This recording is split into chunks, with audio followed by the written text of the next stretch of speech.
नमस्कार दोस्तों, welcome back to my channel. मैं शिवानी लेके आई हूँ आरआरबी एनटीपीसी की सभी पारियों में पूछे जाने वाले जीके के मोस्ट इम्पॉर्टेंट 2000 क्वेश्चंस की सीरीज़। इसका आज हम पार्ट 2 करेंगे, जिसमें 100+ क्वेश्चंस हम कवर करने वाले हैं। ये क्वेश्चन सारे एग्ज़ाम के पॉइंट ऑफ व्यू से बहुत इंपॉर्टेंट हैं। अगर आपको हमारा एफर्ट अच्छा लगे तो वीडियो को लाइक ज़रूर कीजिए, अपने दोस्तों के साथ शेयर भी कीजिए और चैनल को सब्सक्राइब करना ना भूलें।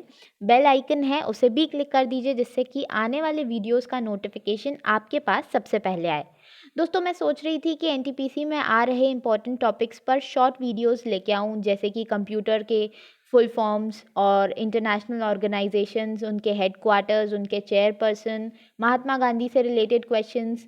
तो आप कमेंट में अपनी राय ज़रूर दीजिए कि मुझे किन टॉपिक्स पर शॉर्ट वीडियोस लाने चाहिए। तो आइए शुरू करते हैं। पहला क्वेश्चन है, डीमोनेटाइजेशन के समय आरबीआई गवर्नर निम्नलिखित में से कौन था? तो इसका राइट आंसर है उर्जित पटेल। उर्जित पटेल एक अर्थशास्त्री हैं। इन्होंने आरबीआई के 24th गवर्नर के रूप में कार्य किया है। आगे चलते हैं। निम्नलिखित में से कौन एक वेब ब्राउज़र नहीं है? तो बाकी के 3 वेब ब्राउज़र्स हैं, जो कि है इंटरनेट एक्सप्लोरर, मोजिला फायरफॉक्स और गूगल क्रोम। तो उबंटू एक वेब ब्राउज़र नहीं है। आगे चलते हैं। ये दोस्तों मैं एक्स्ट्रा जानकारी भी हर क्वेश्चन के साथ लेके आई हूँ, तो इसे पढ़ लीजिएगा वीडियो को पॉज करके। उबंटू एक लिनक्स आधारित ऑपरेटिंग सिस्टम है, ये कोई वेब ब्राउजिंग सिस्टम नहीं है। आगे बढ़ते हैं। निम्नलिखित में से कौन सा देश मानव पूंजी सूचकांक में प्रथम स्थान पर रहा? तो सिंगापुर राइट आंसर है, सिंगापुर फर्स्ट था। आगे बढ़ते हैं, ये एक्स्ट्रा जानकारी ज़रूर पढ़िएगा।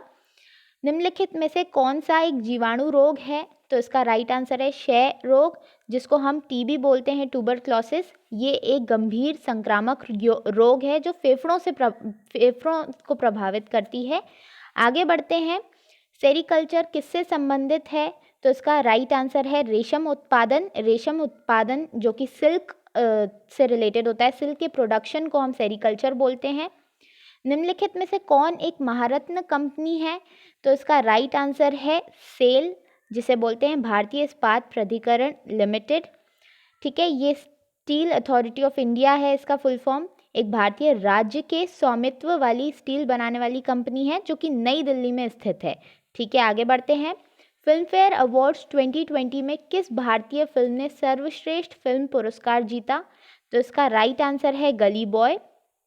नेक्स्ट चलते हैं। निम्नलिखित में से कौन भारत द्वारा शुरू किया जाने वाला पहला संचार उपग्रह है? तो इसका राइट आंसर है एप्पल। एप्पल का फुल फॉर्म देख लीजिए, Ariane passenger payload experiment. ISRO का पहला स्वदेशी प्रायोगिक संचार सैटेलाइट था। तो आगे बढ़ते हैं। निम्नलिखित में से कौन कांग्रेस खिलाफत स्वराज पार्टी, जिसे 1923 में स्थापित किया गया था, उसका अध्यक्ष था? तो इसका राइट आंसर है चितरंजन दास।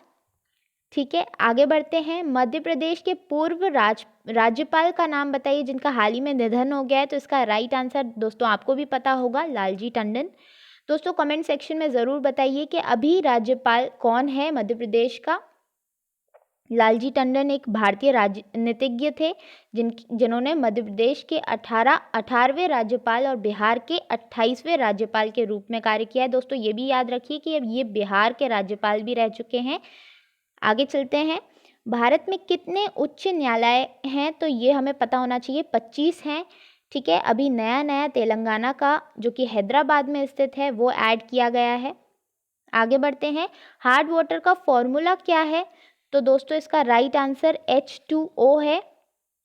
कठोर जल वह जल है जिसमें उच्च खनिज तत्व होते हैं। कठोर जल का सूत्र शुद्ध जल या शीतल जल के समान होता है, तो H2O ही इसका सूत्र है। आगे बढ़ते हैं। जलियांवाला बाग हत्याकांड कब हुआ था? तो ये 13 अप्रैल 1919 में हुआ था। इससे रिलेटेड जानकारी आप ज़रूर पढ़ लीजिएगा। आगे बढ़ते हैं। 1921 का मोपला विद्रोह कहाँ हुआ था? तो इसका राइट आंसर है केरल में हुआ था। अगले क्वेश्चन पे बढ़ते हैं। भूटान की राजधानी निम्नलिखित में से कौन सी है? तो इसका राइट आंसर है थिम्पू। आगे बढ़ते हैं। थिम्पू भूटान की राजधानी भी है और सबसे बड़ा शहर भी है। ये भूटान के पश्चिमी मध्य भाग में स्थित है, तो दोस्तों ये भी याद रखिए। आगे बढ़ते हैं। सूर्य की सबसे गहरी परत का नाम बताएं जिसका हम सीधे निरीक्षण कर सकते हैं। तो इसका राइट आंसर है फोटोस्फीयर। सूर्य के वायुमंडल की सबसे निचली परत प्रकाश मंडल है। यह सूर्य की सबसे गहरी परत है जिसे हम सीधे देख सकते हैं। आगे बढ़ते हैं, ध्वनि तरंगे निम्न में से किस माध्यम से नहीं जा सकती हैं। तो इसका राइट आंसर है वैक्यूम, निर्वात, जिसे हम कल भी पढ़ चुके हैं। ध्वनि तरंगों को एक ठोस, तरल या गैस जैसे माध्यम से यात्रा करने की आवश्यकता होती है। ये निर्वात या वैक्यूम से ट्रैवल नहीं कर सकती हैं। आगे बढ़ते हैं दोस्तों, पेंटिंग की पट्टाचित्र शैली डैश की सबसे पुरानी और सबसे लोकप्रिय कला रूपों में से एक है। तो ये ओडिशा से है इसका राइट आंसर। ये एक्स्ट्रा जानकारी आप ज़रूर पढ़िएगा। आगे बढ़ते हैं, भारत में स्थानीय स्वशासन का जनक किसे कहा जाता है, फादर ऑफ सेल्फ गवर्नेंस। तो इसका राइट आंसर है लॉर्ड रिपन। माना जाता है कि लॉर्ड रिपन भारत में स्थानीय स्वशासन के जनक थे। उन्होंने स्थानीय स्व सरकार बनाई और भारत में प्रतिनिधि संस्थानों की नींव रखी। आगे बढ़ते हैं, निम्नलिखित में से किस सिख गुरु ने खालसा पंथ की स्थापना की थी। तो इसका राइट आंसर दोस्तों आपको भी पता होगा, हमने कल ही इस क्वेश्चन को कवर किया था। इसका राइट आंसर है गुरु गोविंद सिंह जी। इन्होंने 30 मार्च 1699 को वैसाखी में गुरु गोविंद सिंह जी ने खालसा का गठन किया था। आगे बढ़ते हैं, निम्नलिखित में से कौन दक्षिण अमेरिका का एक लैंडलॉक कंट्री है। इसमें क्वेश्चन में थोड़ी सी मिस्टेक है दोस्तों। इसका राइट आंसर है बोलीविया। बोलीविया और पराग्वे दो ऐसी कंट्रीज़ हैं जो लैंडलॉक मानी जाती हैं, जो किसी भी समुद्र से अपना शेयर नहीं करती हैं लैंड बाउंड्री। आगे बढ़ते हैं, सेल के नवनियुक्त अध्यक्ष निम्न से कौन से हैं। तो इसका राइट आंसर है सोमा मोंडल। सोमा मोंडल ने 1 जनवरी 2021 में steel authority of India limited के नए अध्यक्ष के रूप में पदभार संभाला है। दोस्तों ये क्वेश्चन बहुत इंपॉर्टेंट है क्योंकि ये करंट से रिलेटेड है, इसे ज़रूर याद रखिए। सोमा मंडल बनी है सेल की नई अध्यक्ष। साइलेंट वैली नेशनल पार्क ग्रह पर सबसे पारिस्थिति विविध क्षेत्रों में से एक है। तो ये कहाँ स्थित है, ये केरल में स्थित है। आगे बढ़ते हैं, ये केरल में स्थित है और यह नीलगिरी पहाड़ियों में स्थित है, इसे भी याद रखिए दोस्तों। आगे बढ़ते हैं, ग्रैमी पुरस्कार किस क्षेत्र से संबंधित हैं। तो ये संगीत से संबंधित हैं। आगे बढ़ते हैं दोस्तों, निम्नलिखित में से कौन सा राज्य द 7 सिस्टर्स स्टेट्स का हिस्सा नहीं है। तो इसका राइट आंसर है महाराष्ट्र। त्रिपुरा, मिजोरम और नागालैंड तीनों ही 7 सिस्टर्स के पार्ट हैं। नेक्स्ट कर लेते हैं, इसमें हम ये भी एक बार रिवाइज कर लेते हैं कि नॉर्थ ईस्ट स्टेट्स में जो भी 7 सिस्टर्स का पार्ट है, इसमें से कौन कौन से स्टेट्स हैं। एक अरुणाचल प्रदेश, असम, मणिपुर, मेघालय, मिजोरम, नागालैंड और त्रिपुरा। आगे बढ़ते हैं, भारत की ग्रे क्रांति किसके उत्पादन से संबंधित है। तो ये उर्वरक से संबंधित है, जिसे हम फर्टिलाइजर बोलते हैं। ग्रे क्रांति उर्वरक उत्पादन में वृद्धि से संबंधित है। आगे बढ़ते हैं दोस्तों, प्लासी की लड़ाई के बारे में निम्नलिखित में से कौन सा कथन सही नहीं है, मतलब आपको बताना है कौन सा इनकरेक्ट है। हम तीनों कथन को पढ़ लेते हैं। प्लासी की लड़ाई बंगाल और उसके फ्रांसीसी सहयोगी के नवाब पर ब्रिटिश ईस्ट इंडिया कंपनी की निर्णायक जीत थी, ये बिल्कुल सही है दोस्तों। सेकंड है, यह रॉबर्ट क्लाइव के नेतृत्व में 22 जून 1750 को लड़ा गया था, तो ये गलत है दोस्तों। लड़ाई हुगली नदी के किनारे पलासी में हुई थी, तो ये एकदम सही है।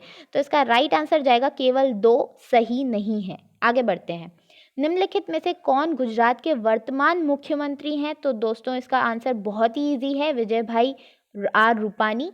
दोस्तों कमेंट सेक्शन में ज़रूर बताइए कि गुजरात के वर्तमान राज्यपाल कौन है। आगे बढ़ते हैं दोस्तों, गीता गोविंद 12वीं सदी के हिंदू कवि डैश द्वारा रचित की गई है। तो इसका राइट आंसर है जयदेव।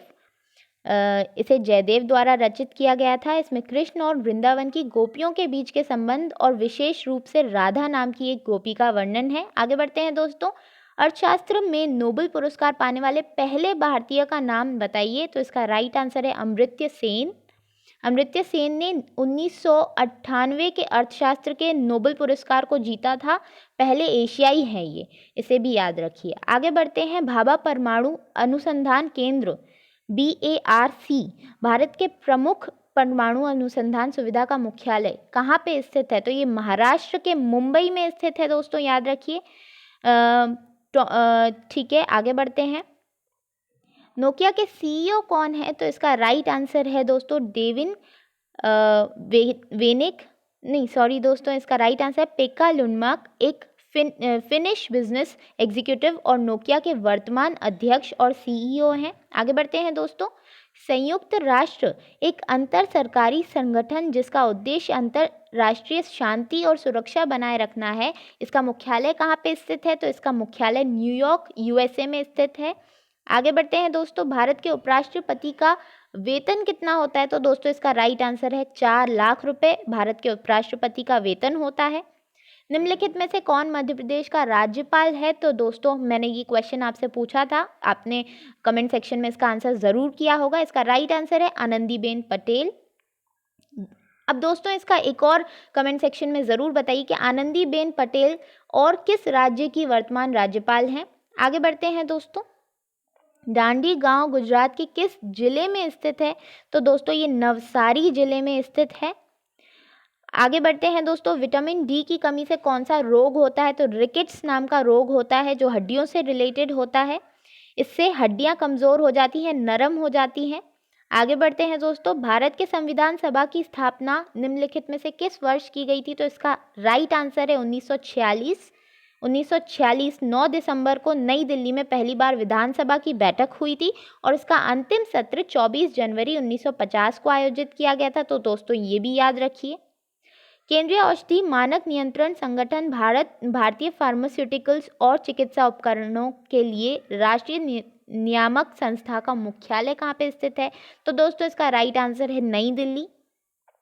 आर्यभट्ट भारत का पहला उपग्रह किस वर्ष में लॉन्च किया गया था? तो 1975 में इसे लॉन्च किया गया था, 19 अप्रैल 1975 में। दोस्तों इसे ज़रूर याद रखिए, अक्सर पूछा जाता है। स्वर्ण चतुर्भुज परियोजना का शिलान्यास करने वाले प्रधानमंत्री का नाम बताइए। तो इसका राइट आंसर है दोस्तों अटल बिहारी वाजपेयी जी। इन्होंने ही 6 जनवरी 1999 को इस परियोजना का शिलान्यास किया था। आगे बढ़ते हैं दोस्तों। निम्नलिखित में से कौन किंगडम्स एनिमिलिया से संबंधित है? तो दोस्तों इसका राइट आंसर है मानव, जो कि हम हैं, हम ही किंगडम एनिमिलिया से संबंधित हैं। आगे बढ़ते हैं दोस्तों। जिस तरीके से दबाव को पास्कल में नापा जाता है, वैसे ही तापमान को दोस्तों हम तापमान को केल्विन में नापते हैं। दबाव की एसआई यूनिट पास्कल होती है, उसी तरह तापमान की एसआई यूनिट केल्विन होती है। मौलिक कर्तव्यों का उल्लेख भारतीय संविधान के निम्नलिखित में से किस भाग में है? तो भाग 4A में है। आगे बढ़ते हैं दोस्तों। भारतीय संविधान के अनुच्छेद 51A के अनुसार भारत के नागरिकों के लिए 11 कर्तव्य हैं। दोस्तों इसे ज़रूर याद रखिए, 11 कर्तव्य दिए गए हैं जिन्हें हम मौलिक कर्तव्यों के नाम से जानते हैं। दोस्तों कमेंट सेक्शन में ज़रूर बताइए कि हमने मौलिक कर्तव्यों को किस देश के कॉन्स्टिट्यूशन से लिया है। आगे बढ़ते हैं दोस्तों। भारत रत्न भारत के सर्वोच्च नागरिक पुरस्कार की स्थापना किस वर्ष की गई थी? दोस्तों ये क्वेश्चन भी अक्सर एग्जाम्स में पूछा जाता है। इसका राइट आंसर है 1954। 1954 को आयोजित किया गया था 2 जनवरी को। आगे बढ़ते हैं दोस्तों। स्पाइनल कॉर्ड निम्नलिखित में से किस अंग से जुड़ा हुआ है? तो इसका राइट आंसर है मस्तिष्क। मस्तिष्क से हमारी स्पाइनल कॉर्ड जुड़ी हुई होती है। आगे बढ़ते हैं दोस्तों। राष्ट्रीय सांख्यिकी कार्यालय सर्वेक्षण के अनुसार भारत का सबसे साक्षर राज्य कौन सा है? तो दोस्तों ये बताने की ज़रूरत नहीं है, केरल सबसे ज़्यादा साक्षर राज्य है। आगे बढ़ते हैं दोस्तों। तेलंगाना राज्य आधिकारिक तौर पर डैश पर बना हुआ है, तो इसकी स्थापना कब की गई थी? दोस्तों ये की गई थी 2 जून 2014 को। आगे बढ़ते हैं। सूर्य का अध्ययन करने के लिए एक अंतरिक्ष यान मिशन आदित्य L1 को किस वर्ष में इसरो द्वारा लॉन्च करने की योजना बनाई गई? दोस्तों वेरी वेरी इंपॉर्टेंट क्वेश्चन है। इसका राइट आंसर 2022। 2022 में हम आदित्य L1 को लॉन्च करने वाले हैं इसरो की मदद से, जो कि सूर्य का अध्ययन करने वाला है। आगे पढ़ते हैं दोस्तों। निम्नलिखित में से कौन फेसबुक के संस्थापक हैं? तो इसका राइट आंसर है मार्क जकरबर्ग। सबको पता है दोस्तों। आगे बढ़ते हैं, ओलेड OLED का पूर्ण रूप क्या है? तो ऑर्गेनिक लाइट एमिटिंग डायोड। आगे बढ़ते हैं, Guinness book of world record में कौन सी सरकारी योजना पंजीकृत है? तो दोस्तों पहल योजना पंजीकृत है। LPG या पहल योजना का प्रत्यक्ष लाभ अंतरण Guinness book of world record द्वारा स्वीकार किया गया है। आगे बढ़ते हैं दोस्तों, राज्यसभा की कुल सदस्यता भारतीय संविधान के अनुसार कितने सदस्यों की है? तो 250 सदस्यों की है, जिसमें से अभी 245 एक्टिव हैं। आगे बढ़ते हैं, संयुक्त राष्ट्र की एक विशेष एजेंसी यूनेस्को का मुख्यालय कहाँ पे है? तो पेरिस फ्रांस में है दोस्तों, इसे याद रखिए, ये क्वेश्चन बार बार आता है। संयुक्त राष्ट्र की यूनेस्को की हम पेरिस में लेते हैं। नेक्स्ट, बेटी बचाओ बेटी पढ़ाओ को प्रधानमंत्री नरेंद्र मोदी ने कब लॉन्च किया था? तो इसे लॉन्च किया गया था 22 जनवरी 2015 में दोस्तों। आगे बढ़ते हैं, स्वच्छ भारत अभियान भारत सरकार द्वारा किस वर्ष में देशव्यापी अभियान शुरू किया गया था? तो 2014 में स्वच्छ भारत अभियान को शुरू किया गया था। ये शुरू कब किया गया था दोस्तों? बिल्कुल याद रखिए, 2 अक्टूबर 2014 को महात्मा गांधी की जयंती पर स्वच्छ भारत अभियान को शुरू किया गया था। ये महात्मा गांधी की जयंती की 150वीं वर्षगांठ 2 अक्टूबर 2019 तक खुले में शौच को मिटाने का लक्ष्य रखा गया था। आगे बढ़ते हैं, निम्नलिखित में से कौन 1928 के बरदौली सत्याग्रह के नेता थे? तो दोस्तों इसको बताने की ज़रूरत नहीं है, बहुत ही आसान सा सवाल है। सरदार वल्लभ भाई पटेल जी थे बरदौली सत्याग्रह के नेता। 1928 का बरदौली सत्याग्रह ब्रिटिश राज के दौरान भारत के गुजरात राज्य में भारतीय स्वतंत्रता आंदोलन में नागरिक अवज्ञा और विद्रोह का एक प्रमुख प्रकरण था। इसका नेतृत्व वल्लभ भाई पटेल जी ने किया था। आगे बढ़ते हैं दोस्तों, 1912 में भारत के गवर्नर जनरल कौन थे? तो इसका राइट आंसर है Lord Harding. Lord Charles Harding एक ब्रिटिश राजनायक और राजनेता थे, जिन्होंने 1910 से 1916 तक भारत के वाइसरॉय और गवर्नर जनरल के रूप में कार्य किया था। इसे याद रखें दोस्तों, अक्सर पूछा जाता है। मीथेन का रासायनिक सूत्र, तो दोस्तों ये बहुत ही आसान सवाल है, CH4। ये हमने कल भी क्वेश्चन किया था, ये बार बार रिपीट हो रहा है क्वेश्चन। CH4 मीथेन का रासायनिक सूत्र है। यह सबसे सरल अल्लेकिन है और प्राकृतिक गैस का मुख्य घटक है। आगे बढ़ते हैं दोस्तों, निम्नलिखित में से कौन सी एक मेटलॉइड है? तो इसका राइट आंसर है जर्मेनियम। मेटलॉइड है वे तत्व जो धातुओं और गैर धातुओं दोनों की विशेषताओं के अधिकारी होते हैं, उन्हें हम मेटलॉइड कहते हैं। 6 आमतौर पर मान्यता प्राप्त metalloid boron, silicon, germanium, arsenic, antimony और टेल्यूरियम है। आगे बढ़ते हैं दोस्तों, निम्नलिखित में से कौन सा एक अजैविक कारक है? तो तापमान अजैविक कारक होता है। अजैविक कारक एक ऐसी परिस्थितिकी तंत्र के सभी नॉन वेजिंग घटक हैं। अजैविक कारकों के कुछ उदाहरण पानी, मिट्टी, हवा, सूर्य के प्रकाश, तापमान और खनिज हैं। आगे बढ़ते हैं दोस्तों, चूक का सिद्धांत निम्नलिखित में से किस गवर्नर जनरल द्वारा दिया गया था? तो ये लॉर्ड डलहौजी ने दिया था। चूक का सिद्धांत 1859 तक भारत के में ब्रिटिश ईस्ट इंडिया कंपनी द्वारा लागू एक अनुलैंगिक नीति थी। आगे बढ़ते हैं दोस्तों, निम्नलिखित में से कौन भारतीय राष्ट्रीय कांग्रेस के पहले अध्यक्ष थे? तो वोमेश चंद्र बनर्जी, WC बनर्जी जिन्हें हम बोलते हैं। इसकी स्थापना किसने की थी दोस्तों? कमेंट सेक्शन में ज़रूर बताइए कि भारतीय राष्ट्रीय कांग्रेस की स्थापना किसने की थी। आगे बढ़ते हैं दोस्तों, मैन का संबंध होमोसेपियन से है, उसी तरह मैंगो का संबंध किसके साथ है? तो मैन मतलब आदमी, आदमी का साइंटिफिक नेम होमोसेपियंस होता है, वैसे ही मैंगो यानी कि आम, आम का साइंटिफिक नेम मैग्नीफेरा इंडिका होता है। आगे बढ़ते हैं दोस्तों, भारतीय राष्ट्रीय कांग्रेस का गठन किस वर्ष में हुआ था? तो दोस्तों अभी पढ़ा हमने 1885 में हमने भारतीय राष्ट्रीय कांग्रेस का संगठन देखा था। आगे बढ़ते हैं, मानवाधिकार दिवस दुनिया भर में किस दिन बनाया जाता है? तो ये 10 दिसंबर को हर साल मानवाधिकार दिवस मतलब ह्यूमन राइट्स डे हम मनाते हैं। आगे बढ़ते हैं दोस्तों, सार्क में कितने सदस्य देश हैं? तो दोस्तों इसका राइट आंसर है इसके 8 सदस्य देश हैं। आइए इसको रिवाइज कर लेते हैं। अफगानिस्तान, बांग्लादेश, भूटान, भारत, नेपाल, मालदीव्स, पाकिस्तान और श्रीलंका, ये 8 देश सार्क के सदस्य देश हैं। निम्नलिखित में से किस राज्य में राज्य विधानसभा नहीं है? तो दोस्तों इसका राइट आंसर है केरल में नहीं है, बिहार, उत्तर प्रदेश, महाराष्ट्र में है। 6 राज्यों में राज्य विधानसभा परिषद है, ये हम जानते हैं। आगे बढ़ते हैं। विश्व पर्यावरण दिवस 2020 का विषय क्या था? तो दोस्तों इसका राइट आंसर है टाइम फॉर नेचर, इसका विषय था।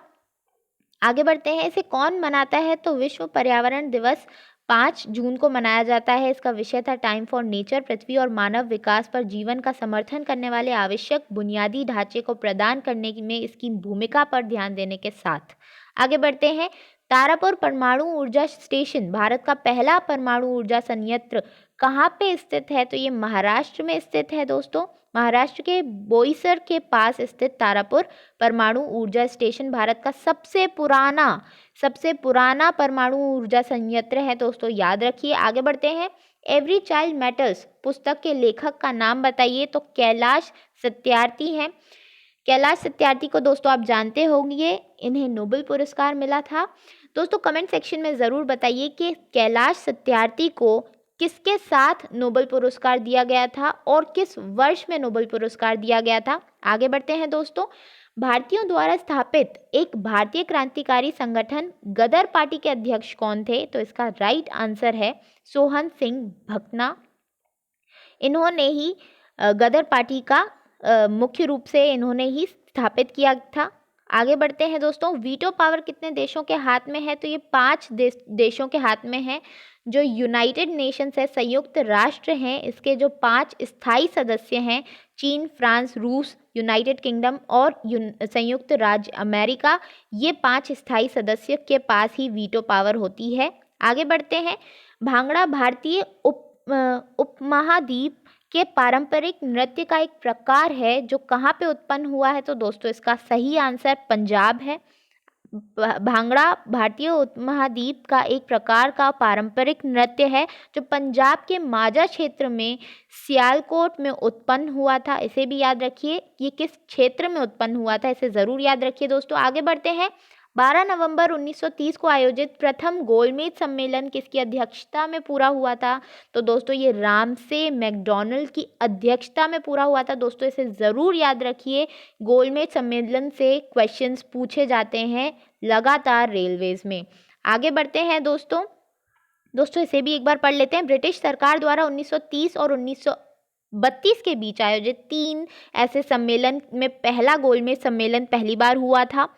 दोस्तों कमेंट सेक्शन में ज़रूर बताइए कि ऐसे कौन से भारतीय नेता थे जिन्होंने तीनों गोलमेज सम्मेलन को अटेंड किया था। आगे बढ़ते हैं दोस्तों। निम्नलिखित में से कौन मणिपुर की राजधानी है? तो बहुत ही इजी क्वेश्चन है दोस्तों, इम्फाल इसका राइट आंसर है।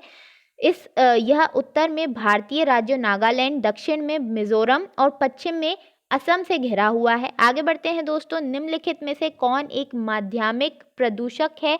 तो इसका राइट आंसर है ओजोन। आगे बढ़ते हैं दोस्तों। भारत के सबसे स्वच्छ शहरों की सूची 2020 के अनुसार भारत का सबसे स्वच्छ शहर कौन सा है? तो दोस्तों ये इंदौर है जो कि मध्य प्रदेश में स्थित है। ये भारत में चौथी बार लगातार 4 बार प्रतिष्ठित स्वच्छ सर्वेक्षण पुरस्कार जीत चुका है। आगे बढ़ते हैं दोस्तों। बल की इकाई पूछी है, एसआई इकाई, फोर्स की, जिसे हम न्यूटन बोलते हैं।